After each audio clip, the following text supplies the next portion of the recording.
coach, il lâche le football à l'aller face au Niger, 6-1. Ensuite, un carton au retour. Avec une production plus que convaincante. Est-ce que vous pouvez faire un petit peu le bilan de ces deux matchs? Salam alaikum, bismillahir rahim. Écoutez, sur un point de vue purement comptable, on a obtenu ce qu'on est venu chercher, à savoir ces 6 points. On avait estimé que ces 2 rencontres pouvaient être problématiques, notamment celle à l'extérieur. Quand on connaît les conditions, leur stade avait été avait été non homologué, et puis homologué à la dernière minute. S'il avait été non homologué pour leur premier match dans ce groupe de qualification de Coupe du Monde, c'est pour certaines raisons. À mon avis, constatant ça sur place, surtout sur le terrain principal, là où on a joué, je ne pense pas qu'il y a eu beaucoup de changements. La pelouse a été vraiment très difficile pour les 2 équipes, mais en tous les cas, c'était très difficile de pratiquer un football convenable. Aujourd'hui, on n'est pas dans la meilleure position pour pouvoir critiquer les pelouses. Tout le monde sait ce qui se passe, même chez nous. La température, très élevée, franchement, et des choses difficilement explicables, à savoir, il avait été décidé la veille d'avoir un break pour l'eau, ce qui me semble le plus évident possible quand il fait 40 degrés et qu'on fait un sport de haute intensité, ne serait-ce que pour l'intégrité physique des joueurs. Et puis le jour du match, elle a été annulée. Je vois pas pour quelle raison. Voilà, tout ce genre de choses qui font que ces matchs-là peuvent devenir des vrais traquenards. Si en plus on rajoute quelques qualités et de velléité de cette équipe-là, elle a de la qualité individuelle. Je le répète, elle avait fait un match plus que correct, plus que convenable contre le Burkina Faso lors de du premier match de ce groupe-là, lors de la première journée, et en encaissant un but à la 75e minute. Je répète, le deuxième but avait plus ou moins été anecdotique, et en se créant beaucoup d'occasions. Avec un deuxième match accompli contre le Djibouti où ils ont gagné 4-2. Donc on était avertis quand même sur cette équipe-là du Niger. Les choses ont été préparées comme il se doit. Les gamins et les joueurs ont vraiment fait le travail. Ils savent que pour jouer ce genre de match hors de nos frontières, dans ces conditions-là, il faut développer d'autres caractéristiques, d'autres éléments pour pouvoir aller gagner. Il ne s'agit pas de s'organiser tactiquement ou se baser sur la qualité individuelle. C'est d'autres atouts qu'il faut sortir. Et l'ont fait de la meilleure des manières. 10 buts sur la double confrontation, 1 but encaissé. Voilà, donc on peut toujours mieux faire. On a vu que sur cette première mi-temps, match aller, ici à Tchaker, on a eu quelques difficultés à bien rentrer dans le match. La faute à nous-mêmes, la faute un petit peu aussi à l'adversaire qui a eu beaucoup d'enthousiasme dès le début, à vouloir un peu nous presser, à la limite, pour moi, comme j'ai dit aux joueurs, et sur les images qu'on a pu voir, on peut être largement capable de sortir de ces pressings-là, et si ce n'était pas le pressing le plus coordonné. Voilà, donc, mais bon, dans l'ensemble, évidemment, on ne va pas faire de la fine bouche, dans l'ensemble très satisfait. D'un point de vue arithmétique, c'est ça qu'il faut mettre en avant tout le temps. Parce qu'on a beau tu fais un bon match et tu perds, ou fais un bon match et tu ne prends pas les 3 points, ça ne m'intéresse pas. On aura tout le temps, le jour où toutes les conditions seront réunies pour pratiquer le football qui est le nôtre, pour rejoindre l'art et la manière et le résultat avec. Ça sera pour un peu plus tard. L'Algérie renoue avec le succès à l'extérieur. 3 matchs nuls. Oui. Ça fait rappeler également 2018, le fameux match contre le Togo, 4-1. Ça a été clairement un match référence pour nous. J'aime le répéter, je le répète, je l'ai encore répété aux joueurs juste avant ce match-là. Il avait vraiment beaucoup de similitudes. Et puis ça a été le lancement vraiment de cette... j'en étais, je crois, à mon 4e match. Et 4e match avec cette équipe-là, ça faisait 3 mois que j'étais dans mes fonctions. À la même époque. Presque à la même époque, vraiment c'est ça, mois d'octobre, novembre, c'est à peu près ça. Donc on était vraiment dans les... Ça nous a rappelé ce match qui a eu beaucoup d'impact sur le reste sur le restant de nos rencontres et le parcours qu'on a pu avoir jusqu'à aujourd'hui. Donc on l'a pris vraiment en référence et on a surtout rappelé les ingrédients que l'on a, les ingrédients que l'on avait mis pour ce match, sur ce match pour l'emporter et pour être solide. Parce que c'est vraiment l'élément essentiel quand il s'agit de sortir de ces terres et aller voilà, en Afrique subsaharienne. C'est vraiment le truc, c'est d'être très solide et d'être très costaud. Et voilà, chose qu'on a fait de fort belle manière. 19 buts marqués, une différence de but de plus 17, donc les chiffres sont impressionnants. 31 matchs sans défaite, vous êtes en train de titiller les grandes nations. Un statut que vous devez assumer. On l'assume depuis longtemps maintenant. Je veux dire, depuis déjà avant la CAN, on est arrivé, même si la CAN précédente en 2017, on était sorti au premier tour, on a quand même annoncé, et de manière peut-être un petit peu, voilà, ça a pu déranger certaines personnes. C'était pas de la prétention, mais voilà, c'était beaucoup plus d'ambition. Et on avait déjà annoncé avant d'aller à la CAN 2019 qu'on était parti pour là-bas pour la gagner. Donc on s'est jamais caché. Ensuite, il y a eu cette CAN, et puis il y a eu tout le reste qui a suivi. Et ça, faut surtout le mettre au crédit des joueurs. Au crédit de ce groupe de joueurs qui chaque date FIFA, sait remettre les pendules à l'heure, sait se reprendre en main et reprendre le travail et avide de victoire et de conquête. Donc, je ne dis pas qu'on ne perdra jamais, bien sûr, il viendra le jour où on perdra. Mais je sais que ce jour-là, ça sera... L'équipe qui sera en face devra développer beaucoup d'efforts, de sacrifices, parce que nous, on ne lâchera pas comme ça c'est sûr et certain. Les joueurs ont envie d'aller très haut, très loin. On ne perd pas le Nord, on sait que notre objectif, c'est la qualification de la Coupe du Monde, mais je pense que l'un peut aller avec l'autre. On peut continuer à être invaincu et puis progresser, continuer à gagner nos matchs. Ça voudra dire, et si on s'approche de ce record mondial, qui, comme ça, à première vue, est quelque chose d'inatteignable, en soi. Aujourd'hui, on est plus trop loin. On s'est greffé à ce Gotha des grosses équipes. J'ai vu, ce qu'il y a devant nous, c'est l'Italie, c'est l'Espagne, c'est le Brésil, c'est la Hongrie, j'imagine, de l'époque de Puskás, qui dominait l'Europe et peut-être quasiment le monde. Donc toutes ces grosses nations, et nous, juste derrière, en passant l'Argentine, en passé la France. Voilà, une équipe africaine, c'est toute l'Afrique qui devrait être fière de ça, déjà. Et puis ça veut dire vraiment gros chapeau aux joueurs. Gros chapeau aux joueurs, il ne faut jamais l'oublier. Je leur répète tout le temps, je vous le dis à vous, nous sommes seulement les guides, ceux qui mettons les joueurs dans les meilleures conditions. Nous estimons, staff et moi-même, que nous maîtrisons notre métier, mais qu'on est capable de les orienter de la manière la plus précise possible.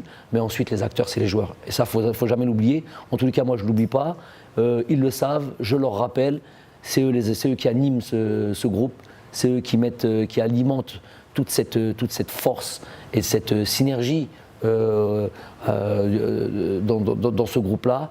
C'est eux qui ont envie d'aller plus haut, c'est eux qui ont envie de participer à une Coupe du Monde. Pour certains, ce sera peut-être la dernière. Pour d'autres, ils savent qu'ils sont dans un groupe de qualité et qu'on ne sait pas quand est-ce qu'on retrouvera ça. On sait ce qu'on a aujourd'hui, on ne sait pas ce qu'on aura demain. Donc tout le monde doit en profiter. Je dirais même, ça dépasse même les joueurs.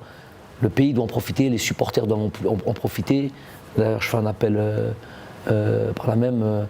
J'espère que vraiment, au mois de novembre, on pourra compter sur nos supporters. On vient d'apprendre, et je suis très heureux, très bonne nouvelle, que le championnat va pouvoir compter sur ses supporters et que voilà, l'arrivée des supporters va être opérée pour les premières journées de championnat.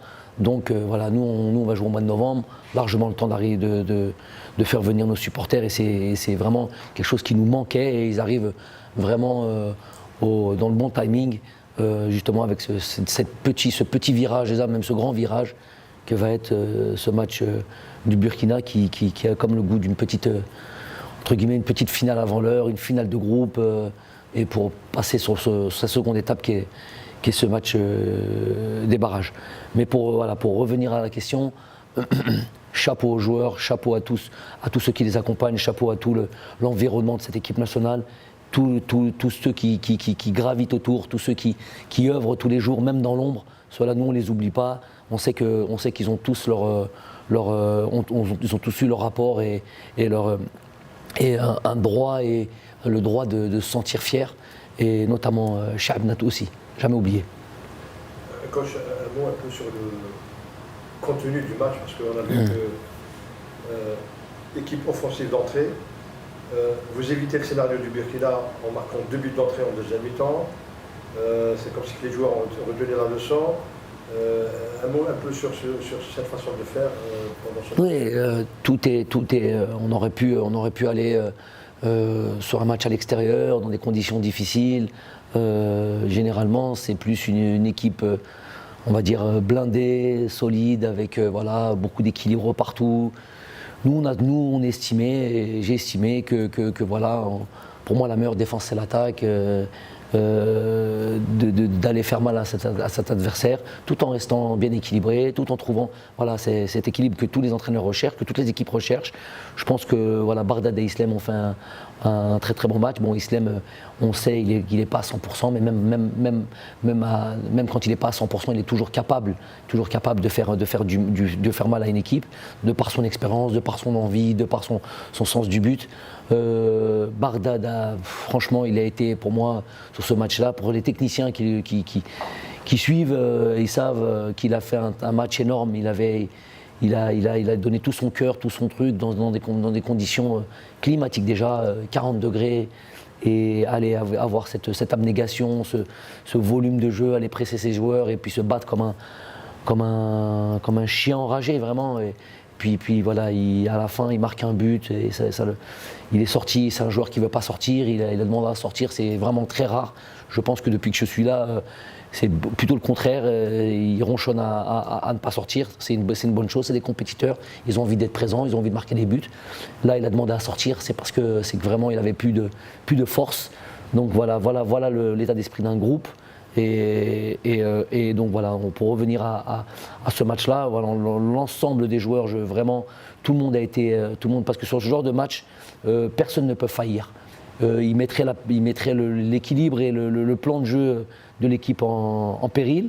Et vraiment, tout le monde a été à la hauteur, tout le monde a fait son travail. Je tire aussi spécialement mon chapeau un peu à cette défense qui n'a pas eu l'occasion de jouer tant de matchs que ça. Sur 2-3 situations lors de notre premier match, on a pu voir et puis peut-être un petit peu dur avec eux, certains, sur le fait qu'il y a eu quelques petites défaillances, c'est normal. Une défense complètement new look, Youssef Attal qui revient d'une très longue absence et qui n'est peut-être pas encore à 100% de ses capacités. Il a besoin d'enchaîner des matchs en club déjà. Bedran qui avait joué qui a eu 1 ou 2 rencontres avec nous, avec l'équipe première. Mohamed Fares, alors n'en parlons pas, qui vient de très très très loin. Avec il a eu une grosse blessure, un ligament croisé, changement de club, très longtemps qu'il a été absent de l'équipe nationale.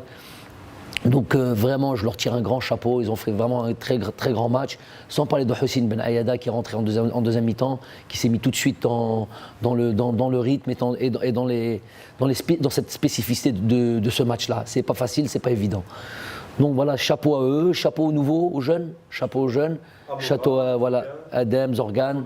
Franchement, Adem, Zorgan, on va y aller doucement parce que malgré que c'est beaucoup de jeunes, ils méritent qu'on en parle de manière individuelle.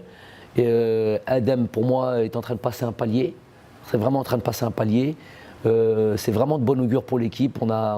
J'apprécie vraiment ce qu'il est en train de faire. Déjà, j'apprécie le fait qu'il est parti en Europe et qu'il n'y a même pas eu de temps d'adaptation.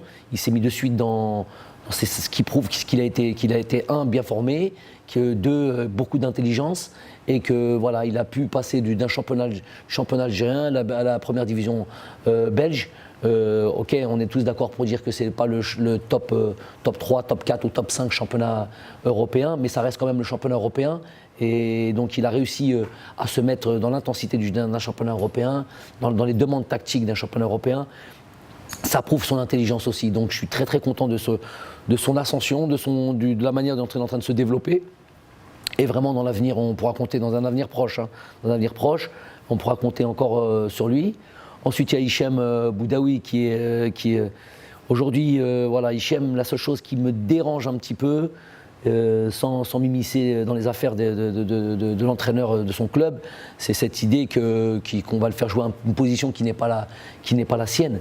Bon, on peut dire que c'est bien d'avoir cette polyvalence, qui va apprendre et qui va avoir ce temps de jeu. Certes, c'est vrai, mais voilà, nous, entraîneurs, équipe nationale, on a cette exigence-là et cette envie de voir nos joueurs évoluer à leur poste, plus ou moins. Mais en tous les cas, voilà, Hichem est en train de travailler, de bosser, il joue en Ligue 1. Avant sa blessure, il était quasiment titulaire, donc on ne va pas faire la fine bouche aussi, on est très heureux. Et puis voilà, l'avènement du petit Amoura, voilà, qui n'a pas froid aux yeux, qui est rentré dans ce premier match à domicile, bon, dans des conditions idéales. Le score était déjà très large, donc c'est l'idéal pour rentrer pour un jeune à domicile, sans pression, sans rien du tout. Il a déjà montré de belles choses. On l'a vu aussi encore sur cette rencontre là-bas à Niamey, où pareil, il a offert des choses que peut-être nous avons un peu moins, tout le monde le sait, cette prise de la profondeur, un joueur de rupture, un joueur qui est capable de très vite se mettre dans des situations de frappe, dans le sens du jeu, et puis qui a aussi beaucoup d'envie, beaucoup d'enthousiasme, beaucoup de dynamisme. Et moi, j'aime beaucoup ces éléments-là. C'est le football pour moi. Donc voilà, c'est encore ce stage, on a été gagnant même sur ça. Voilà, j'ai envie d'oublier personne. Ramiz et Ismaël qui revient à un niveau extraordinaire. Franchement, c'est le Ismaël pour moi presque de la CAN. Il est tout simplement monstrueux quand il est comme ça, avec un volume de jeu, avec ballon, sans ballon, sur l'aspect défensif, sur l'aspect du harcèlement, puis ce côté leadership quand il a le ballon, un leadership tranquille, sans parler, sans rien du tout, mais tellement de sûreté technique, tellement de confiance en lui. Donc franchement, chapeau, très très très de bon augure pour nous. Inch'Allah que Rabbi Hafdo qui reste comme ça. Il a des petits soucis musculaires qui l'ont un petit peu freiné ces derniers mois.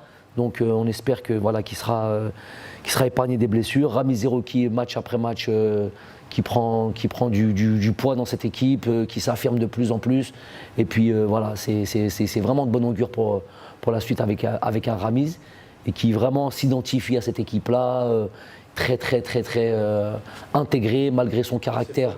Voilà, il s'est fondu complètement comme tu le dis, malgré son calme et sa presque timidité, mais j'ai même pas envie de dire timidité, c'est sa personnalité qui est comme ça. Je le vois au contact des joueurs, je le vois vraiment s'installer dans ce groupe-là, et puis vraiment, franchement très heureux de voir ça. Après, on n'oublie pas un joueur comme Saïd Benrahma, et sur le premier match, j'ai envie de dire un mot sur lui, parce que tout de suite après la conférence de presse qui a suivi le match à Alger, j'avais pas une vision claire. Je savais qu'il avait eu un certain impact sur le résultat, mais j'avais oublié il me fallait un peu de recul pour analyser un peu toutes les situations et revoir les situations. Il a été sur 3 buts. Il a peut-être pas été directement, mais quasi directement sur certaines situations. Le ballon qu'il met pour Sofiane qui donne un penalty, le ballon qu'il met pour Riyad qui donne un but contre son camp. Le ballon qu'il met pour Adem Zorgan, qui est une avant-dernière passe, mais qui met Adem Zorgan sur orbite, qui peut donner ça à Islam. Donc il a eu aussi son impact sur ces deux confrontations. C'est très bien. Donc pourvu que ça dure. Belali inspiré. Non, mais cela, j'ai plus parlé de ces joueurs qui n'avaient pas l'habitude de jouer. Cela, c'est juste une confirmation des choses. Donc on va le dire, date FIFA après date FIFA, c'est plus une surprise. Ça n'a jamais été pour moi, la Koulibaly pour Belali. Donc Riyad, il est tout simplement monstrueux en termes de stats. Je crois qu'il est 11 buts sur 10 matchs ou un truc comme ça. 10 buts, 10 matchs. Ouais, donc il est égal. Il faut qu'Islam fasse attention parce que son record, autant le record de Hafid, Hafid, j'ai eu la chance de jouer avec lui. il a tenu son record de buts pendant longtemps. Hafid est aussi un exemple, je dis deux mots sur lui parce qu'il le mérite. Hafid Tasfaout, Abdel Hafid, voilà encore un joueur qui est parti en Europe, qui a performé, qui a été un joueur important pour la Auxerre, qui a fait de très très bonnes choses à la Auxerre, je crois qu'il a été dans le double, le titre de champion, titre de la Coupe de France, je pense qu'il était dans ce doublé-là. Après il a fait ce qu'il fallait aussi à Guingamp. Donc voilà, son record a tenu longtemps. Mais voilà, Islem a eu cette endurance, ces trucs d'attendre, mais je pense que celui d'Islem ne va pas tenir si longtemps que ça. Parce qu'il y a Bardad qui le colle, il y a Riyad qui le colle, et croyez-moi, c'est des joueurs qui sont affamés, qui ont envie de... Riyad, c'est le roi des statistiques, il est toute la journée en train de regarder les stats, mais des stats qu'on ne peut même pas imaginer, donc ça va lui tenir à cœur. Je sais qu'ils seront il n'y aura pas de souci quant à la... Ils savent que d'abord c'est le résultat de l'équipe, c'est le travail de l'équipe. On voit Islem comment il est toujours disponible par rapport à l'équipe. Riyad a autant de buts, mais il faut voir aussi le nombre de passes décisives. Il est les trucs. Youssef Blaili, non parlons pas. Il est là pour. C'est vraiment le joueur qui fait. J'ai entendu, je ne sais plus où j'ai entendu. On a Riyad Mahrez, Manchester City à droite et tout ça, et qui est le joueur. Faut l'avouer, phare peut-être de cette équipe. Mais on a au moins Youssef Blaili à gauche qui a au moins le même impact que Riyad, et ça aussi il faut le signaler. Ils ne jouent pas dans le même club, mais moi ce qui m'intéresse c'est l'équipe nationale. Ils ont le même impact en équipe nationale, et donc vraiment chapeau à eux, chapeau à eux. Voilà, moi j'ai envie de dire par contre un message à ceux qui jouent moins. Par exemple sur une double rencontre comme celle-là, on a par exemple des Ahmed Touba, on a des Haris Belkebla, on a les gars de nos gardiens de but, on a Alexandre Okidja, Medjadel Medjoub qui vient de nous rejoindre à peine. On a ces joueurs-là qui ont quasiment pas joué ou pas joué du tout sur cette double confrontation, mais qui sont là, qui sont à la disponibilité du groupe. On a le petit Kebal qui vient d'arriver aussi. Donc voilà, ils sont à disposition du groupe et ils le savent, et ils doivent être fiers d'être dans ce groupe-là de 23, de 26. La place est chère, la place est vraiment chère. Et voilà, il faut qu'ils sachent qu'il faut qu'ils travaillent. Et leur chance va arriver comme elle est arrivée pour Blaili, comme elle est arrivée pour Bounedjah, pour Slimani, Slimani à son temps, Belhamri, tous ces joueurs-là Bedran maintenant, Fares maintenant. Donc voilà, c'est la sélection nationale, tant mieux pour nous, tant mieux qu'il y a cette concurrence, tant mieux qu'on ait de la qualité partout, qu'on ait des vraies doublures. J'aime pas ce mot-là, mais voilà, on sait qu'aujourd'hui on a perdu Rami Ben Sebaini, on est tranquille. Quand on voit Mohamed Fares comme ça, c'est comme ça qu'on veut le voir. On peut être tranquille quand on voit la prestation de Bedran. On sait qu'on peut être tranquille si Jamel a un souci. Voilà, donc ça c'est tout ce que je demande moi, avoir voilà ce problème de riche, je vais l'appeler. Voilà, ahlan wa sahlan, si je peux en avoir marhaba, si je peux en avoir le plus possible, ça ne me dérange pas. Deux petites questions pour terminer. Alors, Djibouti, Algérie, au Caire, c'est mieux qu'ailleurs? C'est mieux qu'ailleurs. Inch'Allah, hein, nous, on ne peut pas imaginer un autre résultat qu'une victoire contre Djibouti, évidemment. Mais on va prendre pareil, les choses très sérieusement. Il n'y a pas de. C'est des rencontres à 3 points, donc l'adversaire, il est ce qu'il est. Nous, ce qui est sûr, c'est comme je l'avais dit au premier match, malheureusement, leur entraîneur s'est fait virer. C'est toujours pour la confrérie, entre guillemets, des entraîneurs. C'est pas quelque chose qu'on aime voir. Mais je l'avais dit au premier match, la meilleure manière de les respecter, c'est de faire le match le plus sérieux possible. Donc c'est ce qu'on va faire, Inch'Allah, c'est ce qu'on va faire. Parce que ça sera aussi 3 points. Et puis, ce sera une très bonne préparation aussi dans un second temps pour ce match du Burkina. Donc, et la dernière, c'est un calendrier très chargé qui s'annonce avec les 2 prochaines journées, préparation de la CAN, des matchs barrages. Comment se prépare M. Belmadi avec son équipe, sans aller dans les détails, bien évidemment. Oui, là, on est évidemment sur ce mois-là. Là. On va évidemment bien préparer ces deux confrontations, ces 2 matchs que sont Djibouti et le Burkina Faso, bien les préparer. Donc ça, c'est déjà une première étape. On va obligatoirement, pour gagner du temps, commencer à se préparer pour le stage préparatif à la CAN, qui va arriver très très vite aussi. Et on va s'arrêter là. Après, pour ce qui est des matchs du barrage, on va voir, j'imagine que tout de suite après la dernière journée de ces qualifications, peut-être une semaine après, quelques jours après, on va avoir notre équipe pour ce match du barrage, Inch'Allah. Et on aura l'occasion on va jeter un œil, évidemment, on n'a que ça à faire, voir qui on pourrait tomber sur le match du barrage, mais bataille après bataille, on a vraiment le temps de faire les choses. Nous, de toute manière, sur l'organisation, on est tip top, il n'y a pas de souci là-dessus, on a déjà planifié, on est déjà sur une vision, tout est plus ou moins prêt. Il y a juste à appuyer sur les boutons on sait plus ou moins où on va se préparer, on sait plus ou moins combien de matchs amicaux par exemple où on va jouer avant cette canne-là. Il y a la Pan Arab Cup aussi qui va être là. Ça va être alors cette compétition, ça va être une compétition relevée déjà, il faut le savoir. Ça va être vraiment une compétition relevée. Les championnats du golf et les championnats vont s'arrêter. Nous avons beaucoup de joueurs dans le championnat du golf. Nous ne pouvons pas nous permettre d'avoir des joueurs qui s'arrêtent un mois ou 3 semaines à cette période-là, alors qu'on a une canne qui arrive. Après, ce serait très très difficile de les remettre en route. Donc on va utiliser cette Pan Arab Cup. Ça va être vraiment une relation de travail avec Majid, savoir comment on peut utiliser ces joueurs-là, tout en étant performants, mais on ne peut pas les surutiliser. Il y a 6 matchs, il y a un dosage à faire. Et ben voilà vraiment qu'on soit bon là-dessus. On doit les utiliser parce qu'ils ne peuvent pas s'arrêter complètement, mais on ne peut pas les utiliser à tous les matchs parce que si on va au bout, et puis l'ambition c'est toujours aller au bout d'une compétition, c'est du 1er au 18, ça nous amène à quasiment 6 matchs en truc, ça fait quasiment un match tous les 3 jours. Voilà, c'est risqué d'aller. Donc il va y avoir vraiment, tout le monde va avoir, puis c'est bon pour tout le monde, c'est une préparation aussi pour l'avenir, pour la CHAN, donc il va y avoir des joueurs aussi d'autres joueurs locaux qui vont composer cette équipe-là, qui vont avoir la chance de jouer dans des conditions extraordinaires dans le pays qui va organiser cette Coupe du Monde. Et puis moi, l'occasion de continuer à voir tous ces joueurs-là évoluer. On sait qu'on a des joueurs qui jouent en Tunisie, des joueurs qui jouent en championnat algérien. Ils auront déjà commencé le championnat algérien, donc la possibilité de suivre certains joueurs que l'on connaît déjà, qu'on suit déjà depuis un moment. Et puis peut-être qu'ils peuvent être aussi, on ne sait jamais, une belle surprise. Inch'Allah. Merci beaucoup.